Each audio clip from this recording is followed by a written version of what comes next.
তো আমাদের বাথরুমের ওয়াল টাইলস বসানোর কাজ চালু হচ্ছে।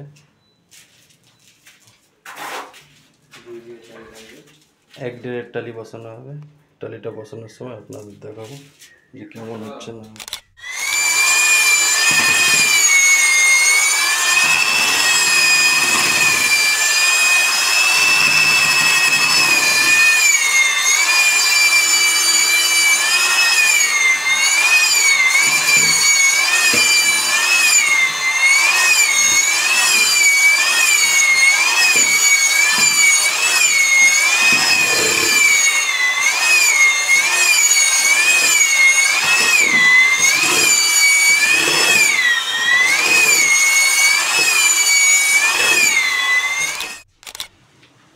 তো আমাদের দুটো দেওয়ালের টালি লাগানো কমপ্লিট।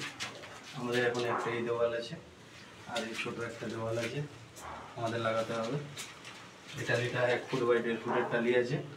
টালিটা ভালো খারাপ না, জনসনের টালি আছে। আপনারাও চাইলে এই টালি লাগাতে পারেন। টাইলও ফিক্স দিয়ে এই টালিটা লাগানো হচ্ছে। এই দেওয়ালটা লাগাই আপনারা দেখেন। আজকে আমাদের এই বাথরুমটা কমপ্লিট হলো, আপনারা দেখেন। এখন অন্ধকার বলে বোঝা যাচ্ছে না। টালিটা আপনারা ওয়াল টালিটা দেখেন কেমন লাগছে অবশ্যই জানাবেন। আর ফ্লোরটা দেখেন,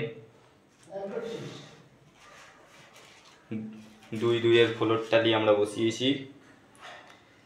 6 ফুট করে টালিটা উঠেছে। আপনারা দেখেন, অবশ্যই কমেন্টসে বলবেন কেমন হয়েছে। আর ভিডিওটা ভালো লাগলে সাবস্ক্রাইব করবেন।